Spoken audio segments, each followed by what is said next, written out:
आने वाले कुछ दिनों में दो लेजिस्लेटिव असेंबली के इलेक्शंस होने वाले हैं, हरियाणा में और जम्मू एंड कश्मीर में। और इन दोनों ही इलेक्शंस के रिजल्ट डिक्लेयर होंगे सेम डेट पर, जो कि है 8 अक्टूबर। जहां तक जम्मू एंड कश्मीर के इलेक्शंस की बात है, तो जम्मू एंड कश्मीर की जो लेजिस्लेटिव असेंबली है, इसमें 90 सीट्स हैं और इन 90 सीट्स पर इलेक्शंस होंगे कई फेजेस में, फ्रॉम 18 सितंबर टू 1 अक्टूबर, जिसका रिजल्ट 8 अक्टूबर को आएगा। जम्मू एंड कश्मीर के इलेक्शंस में कई सारी पॉलिटिकल पार्टीज पार्टिसिपेट कर रही हैं, जिनमें से 4 बड़ी पार्टीज हैं: कांग्रेस, बीजेपी, उमर अब्दुल्ला की नेशनल कॉन्फ्रेंस और महबूबा मुफ्ती की पीपल्स डेमोक्रेटिक पार्टी या फिर पीडीपी। इन चारों पार्टीज में से नेशनल कॉन्फ्रेंस और कांग्रेस इंडिया अलायंस का पार्ट है और एक दूसरे के साथ अलायंस में रहकर इलेक्शंस लड़ने वाली है,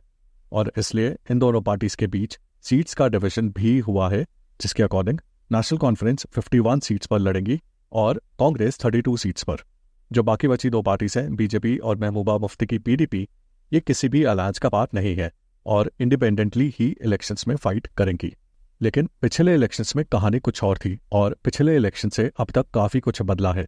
इससे पहले जो लेजिस्लेटिव असेंबली के इलेक्शंस हुए थे, जो कि थे 2014 में, यानी कि 10 साल पहले, उनमें बीजेपी और पीडीपी के बीच एक अलायंस था और इन दोनों पार्टीज ने मिलकर जम्मू एंड कश्मीर में गवर्नमेंट बनाई थी और इस गवर्नमेंट को चीफ मिनिस्टर के तौर पर लीड किया था महबूबा मुफ्ती ने, जो कि पीडीपी की हेड है।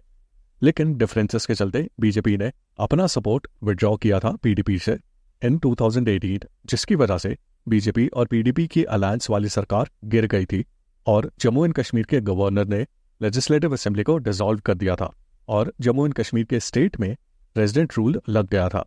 मतलब कि 2018 के एंड में जम्मू एंड कश्मीर स्टेट में कोई स्टेट गवर्नमेंट नहीं थी और प्रेसिडेंट के रिप्रेजेंटेटिव के द्वारा ये स्टेट गवर्न हो रहा था। इसके 1 साल बाद, यानी कि 2019 में, जम्मू एंड कश्मीर से रिलेटेड 2 बहुत बड़े चेंजेस किए गए। बीजेपी लेड सेंट्रल गवर्नमेंट ने हमारे देश की पार्लियामेंट में 2 प्रपोजल्स इंट्रोड्यूस किए, जिनमें से पहला था एब्रोगेशन ऑफ आर्टिकल 370 और दूसरा था Jammu and Kashmir reorganisation act. Article 370, जो कि प्रेजेंट था इंडियन कॉन्स्टिट्यूशन में, इसके थ्रू जम्मू एंड कश्मीर को एक स्पेशल स्टेटस मिला हुआ था, यानी कि कुछ स्पेशल पावर्स दी गई थी जम्मू एंड कश्मीर को, जैसे कि जम्मू एंड कश्मीर एक सेपरेट कॉन्स्टिट्यूशन रख सकता था, जम्मू एंड कश्मीर के बाहर का कोई भी आदमी इस स्टेट में प्रॉपर्टी नहीं खरीद सकता था, जम्मू एंड कश्मीर का अपना खुद का फ्लैग था, एक्सेट्रा। सेंट्रल गवर्नमेंट का ये कहना था कि इस स्पेशल स्टेटस से जम्मू एंड कश्मीर का बाकी इंडिया से ठीक से इंटीग्रेशन नहीं हो पा रहा है, इसलिए गवर्नमेंट ने इस आर्टिकल 370 को रिवोक किया और Jammu and Kashmir reorganisation act 2019 के थ्रू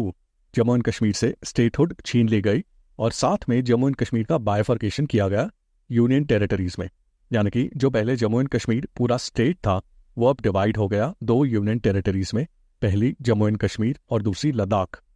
ये जो जम्मू एंड कश्मीर की यूनियन टेरिटरी बनी, ये यूनियन टेरिटरी बनी विद लेजिस्लेटिव असेंबली, यानी कि हालांकि जम्मू एंड कश्मीर एक यूनियन टेरिटरी है, लेकिन क्योंकि इसके पास एक लेजिस्लेटिव असेंबली है, तो यहाँ इलेक्शंस होंगे और एक सीएम बनेगा और एक प्रॉपर गवर्नमेंट बनेगी, जैसे कि दिल्ली के केस में होता है।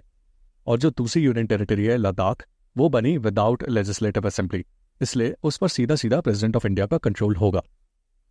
अब इसी जम्मू एंड कश्मीर की यूनियन टेरिटरी की लेजिस्लेटिव असेंबली के लिए इलेक्शंस कंडक्ट किए जा रहे हैं। इन इलेक्शंस में रिसेंटली राहुल गांधी ने ये स्टेटमेंट दी है कि अगर कांग्रेस और नेशनल कॉन्फ्रेंस का अलायंस ये इलेक्शन जीतता है, तो फिर जम्मू एंड कश्मीर का स्टेटहुड रिस्टोर करवा दिया जाएगा, यानी कि जम्मू एंड कश्मीर, जो कि अभी यूनियन टेरिटरी है, वो वापस से स्टेट बन जाएगा। यही सेम प्रॉमिस स्टेटहुड रिस्टोर करवाने का पीडीपी ने भी किया है।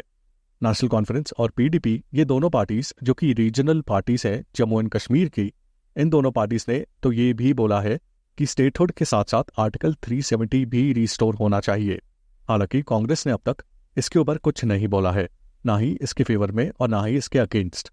अब ये तो हमें विद टाइम ही पता चलेगा कि लोग कौन सी पॉलिटिकल पार्टी को पावर में लाते हैं,